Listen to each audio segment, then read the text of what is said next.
guys, good to see you. So today's we are going to talk about sarvangasana, and this video series is going to be about primarily about how to get into sarvangasana. So the drills also will be focused around this asana, and Preeti will tell us the technicalities on how you really get into a very good shoulder stand. So let's start, and this is one of our objectives of season 3. So in every sprint, sarvangasana will be covered. So let's begin.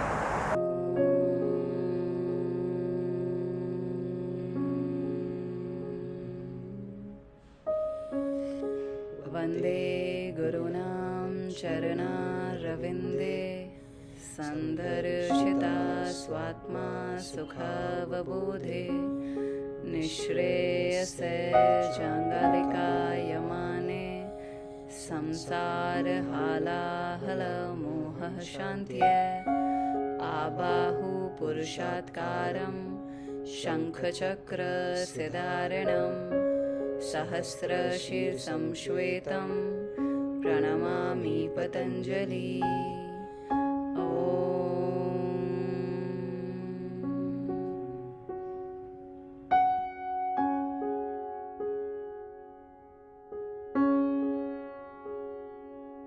Okay, let's start with a warm-up. Hands on the hips, shoulders in the same line, and start rotating your neck clockwise and anti-clockwise. This is the time you start connecting with your body, so do it slowly. Slower the movement, the more information you get from that movement. So make sure, and whenever you feel that you are holding some kind of stress in the neck, make sure that you pause and be there for some time. Release that stretch.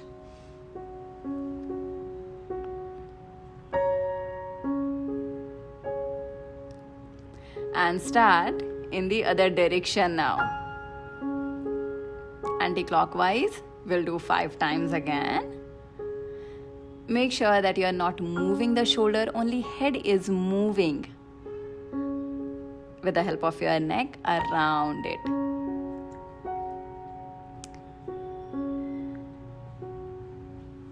Okay, now we'll continue with spinal wave.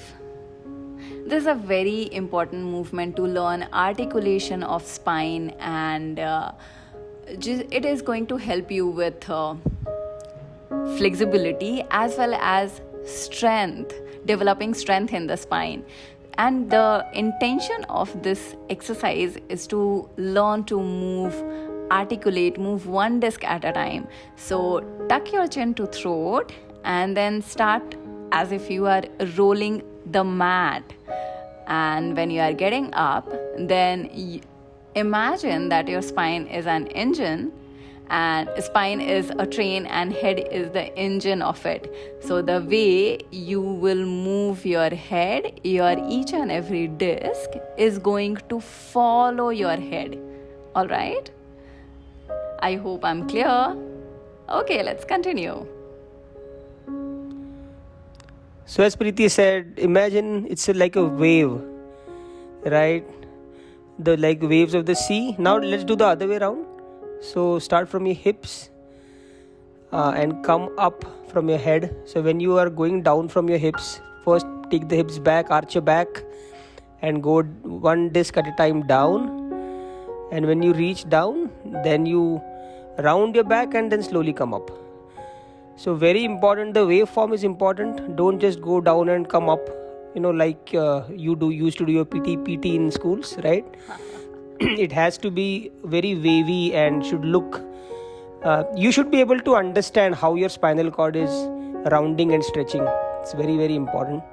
Yeah, that's the whole sole point of this exercise, to understand how your spine and torso can move in sync, right? Yeah. So now let's do the next exercise, next warm-up, the hand rotations. So here you start raising your hand, and then you will feel the point of restriction. There you have to slightly now turn the hand and continue with the rotation. So rotate like this, become aware what this hand rotation is doing to your shoulder joint. Try and engage the muscles closer to the shoulders more than the extremities of your hand. And because this warm up is more about the shoulder and less about what you're doing with your hand. Okay, so again we will do 10 times clockwise and 10 times anti-clockwise. All right, so now let's start the anti-clockwise. Oh no, sorry, it's the left hand. So 2, 3. Whenever you are doing this exercise, also try to feel around your back.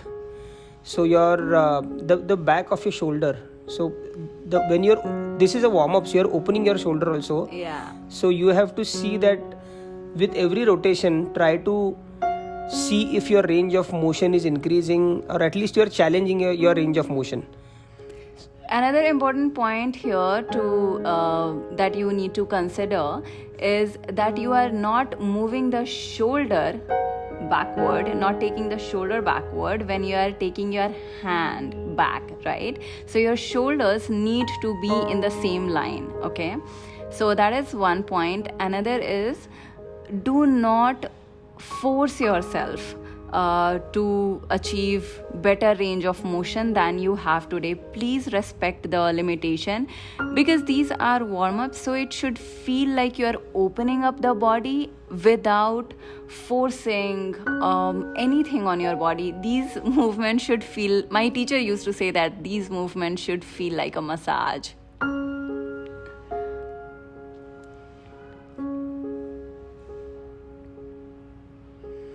Hope you've already started sweating. And yeah, one more thing, turn off your fans. If you have done that, turn off your ACs. Your body needs heat. Yeah, very important. So you have to, you otherwise you'll cool down while doing the warm-ups.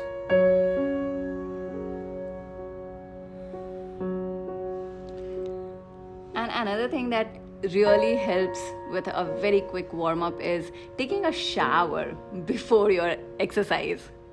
Right, Rajesh? Yeah. Now we will start with both hands at a time.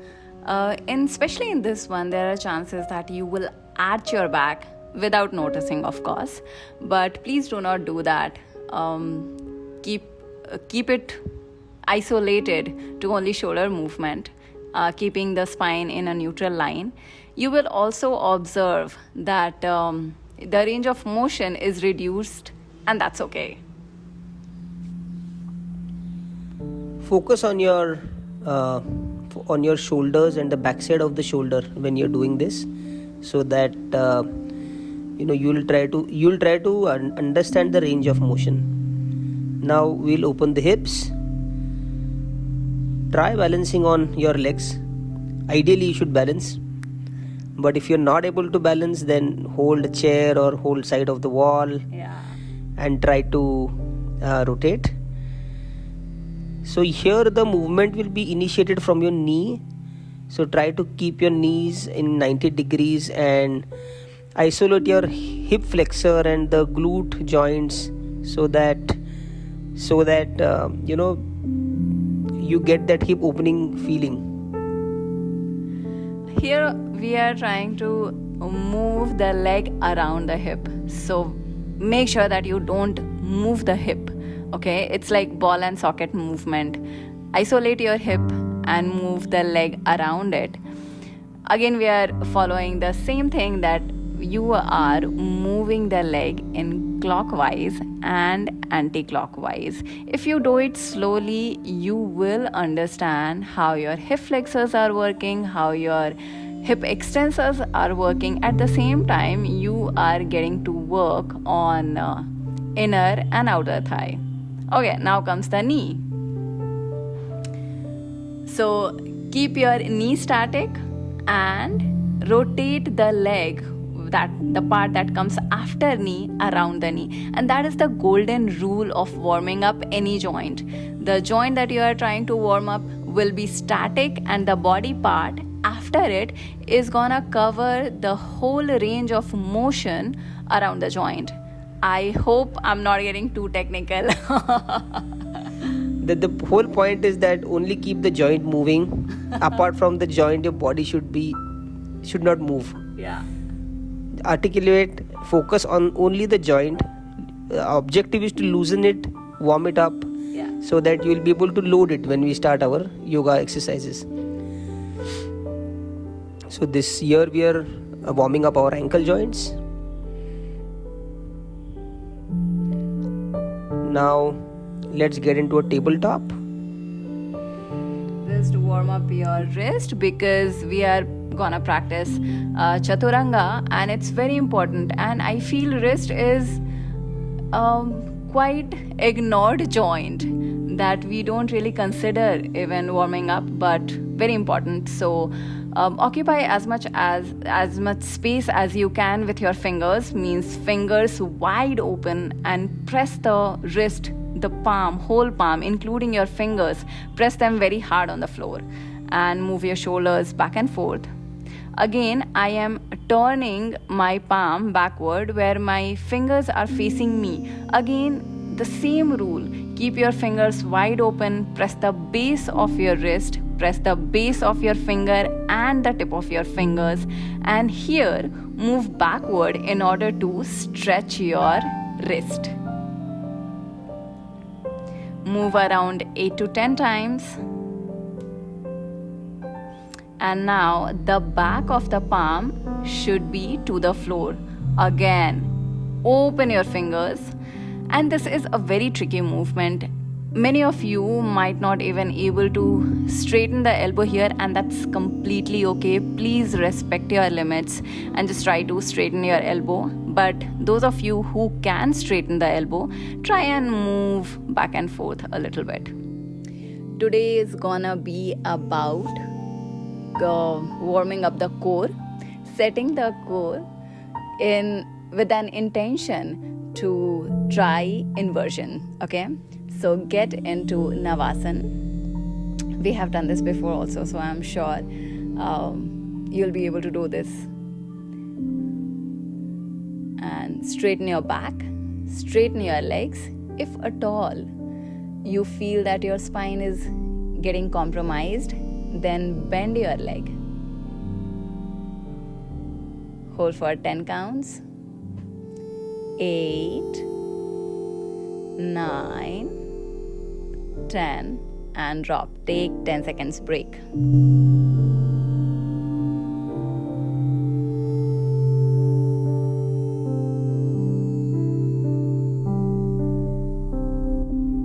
Let's start the second set. Get into the pose.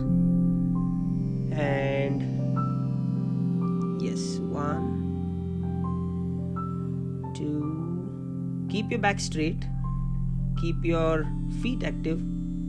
One of the things which I like to do in this pose is keep my focus on my heel. So I love to push my heel up with a straight leg.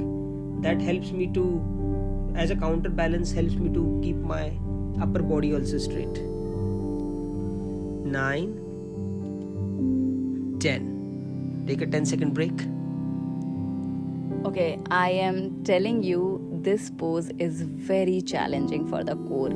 Staying so low and yet activate the core, changing the shape of the spine, it takes a lot of awareness and activation in the muscles, so get ready. You have to press the lower back flat to the floor. Keep your hands towards your toes. Keep your legs lifted around, say, 30 degrees off the floor. Crunching the core as if you are crunching, bracing the core. Holding them together. Hold this position. 10, drop. Take 10 seconds break.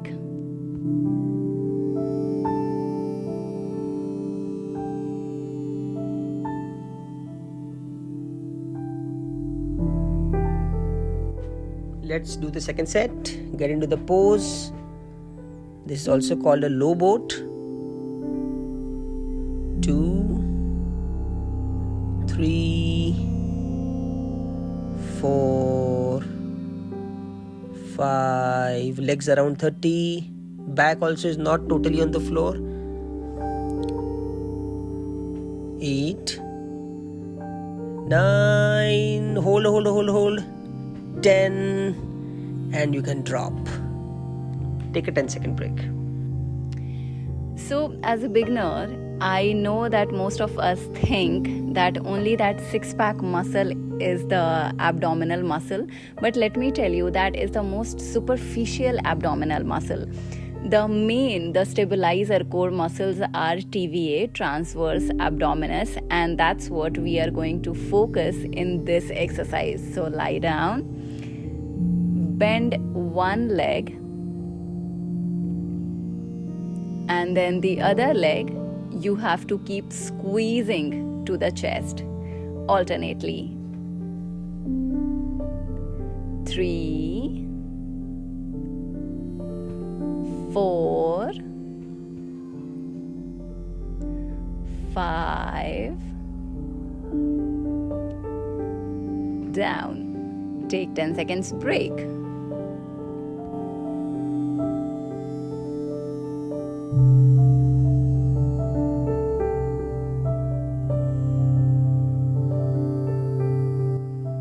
So let's start the second set. Get into the position, and we'll start with the right leg. First, both legs straight, tuck your right leg to your chest, and then do it alternate. 1, 2. Ensure that your core is getting activated. So keep the leg in 30 degrees, not more than that. 4. Last one, 5. And drop. Take a 10-second break. This exercise is in continuation to feel TVA better and deeper. So for this, lie down on the floor, keeping your spine in a neutral line. So press the lower belly to the floor. Bend one leg and raise the other leg. 2, 3, focusing on the side abdominal muscle. 3,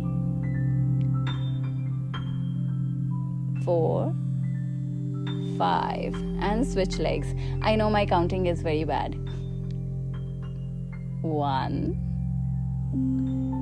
2, 3. Rajesh always makes fun of my counting, that I should do counting classes again. 5.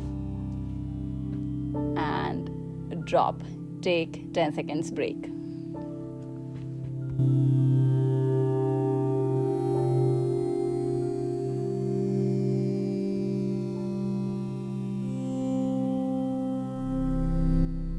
Let's do the second set. Get in the pose. Left leg bent, right leg in position. Up. 1. Up. 2. Ideally, don't touch the heel to the floor. Up. 3. But if you can't do it, then theek hai. Up. 4. Last one. 5. Change legs. Left leg straight now. And up. 1. Feel your core. Up. 2. Up. 3. If there is pain in lower back, you can bend your leg a little bit in your knee. 4 and 5. Slowly drop down. I'm sure counting was better this time. Take a 10-second. So next exercise is going to be supported by the wall. So find a wall close to you. Make sure you lie down next to the wall as demonstrated in the video. Girls, please take your hair out of your neck. That's very important. Otherwise, it's gonna be very, very irritating. I hate when hair comes down the neck. It disturbs the line of the spine. So get your legs up on the wall like this. Bend your knee. And here, pressing the wall, get your hips up. Get into this position and then take one leg off the wall. Try and feel the activation in the shoulder, hips and legs. Then switch legs. Again, feel the sense of balance. Slowly activating, get aware of this position, and as and when you feel comfortable, take the other leg off the wall.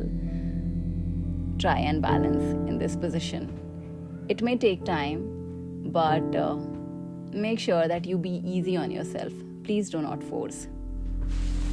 You can also, if you're not able to balance, you can repeat balancing on one leg each as we had started. Right.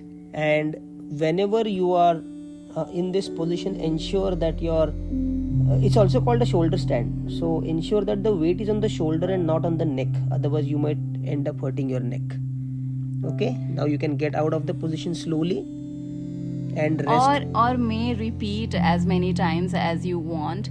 We do not want to force anything in this session, because you're gonna take your own time to understand the alignment, get comfortable in this position. So feel free to take your own time, okay? Rajesh is gonna do whatever I'm gonna tell him to do. So lie down. This is gonna be a person assisted exercise. Lie down like this. Slowly raise your legs. Make sure that the person is supporting you well. Push the spine to the floor, and here turn the leg a little over, close to your head like this. Make sure that your hips get up. Then supporting with your hands, let your hips come off the floor like this, and try and get the balance here. Take your own time. Once you have the balance, then slowly you can take your legs behind, squeezing your glutes, activating the upper back and shoulder, yet pressing the head and neck to the floor.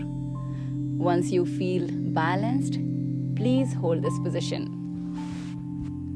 Now it's going to be hard to get a real needle straight shoulder stand in the first go, so most of you are going to have it bent. Your hips might not be exactly over your shoulder, but don't worry about it. This is our objective as the end of the season asana. So you need to get it by say end of November. So chill maro, do it properly. Now start coming down slowly. And again, you have to reverse the thing. So take your leg over the head, slowly lower down your hips like this. Really take your own time to do this. And then put the hips down on the floor slowly like this. Again, person assisted. And then slowly release the legs on the floor. There you go. Now if you don't have a person to assist you, it's still okay. Follow this sequence as Preeti just guided, and you should be fine. Today we won't be having Shavasana as part of the video, because this is a very critical asana which is one of our objectives. So we will highly recommend you to practice on your own for 10 minutes. You can rewind this video, watch it again, but at least practice for 10 minutes and then go on your own for Shavasana. And unfortunately, if you don't have anybody to assist you, then please repeat the wall drill again and again and again and again. And one day you will be able to get this asana on your own, even if you don't have anybody to assist you. So that was all from us for today. And inversions have a very special place in yoga, because it is not only about strength, it is not only about flexibility. You have to train for both, and you have to train your body, your joints, to hold that alignment. So it takes time. Please give it its own time and just enjoy practicing that. Yep. We are signing off. Bye-bye.